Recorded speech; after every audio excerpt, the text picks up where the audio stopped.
Kenapa ramai orang simpan duit, tapi makin lama rasa duit tu makin tak cukup? Pernah tak fikir sebenarnya masalah tu bukan sebab kita boros semata-mata. Nilai duit memang boleh berubah.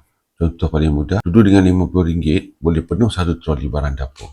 Sekarang, masuk pasar raya je, baru ambil beberapa barang, dah dekat RM50. Itulah yang dipanggil inflasi. Harga barang makin naik, tapi nilai duit makin kecil. Sebab itu kalau kita simpan duit saja tanpa ada aset lain, duit kita boleh terkesan dengan inflasi. Sebab itulah ramai orang mula simpan sebahagian dalam bentuk emas. Bukan sebab emas magic, tapi sebab emas dah lama digunakan sebagai penyimpan nilai. Dalam jangka masa panjang, emas biasanya bergerak seiring kenaikan kos hidup. Ramai ingat nak simpan emas kena beli jongkong besar. Hanya sekarang dah boleh mula ikut kemampuan sendiri.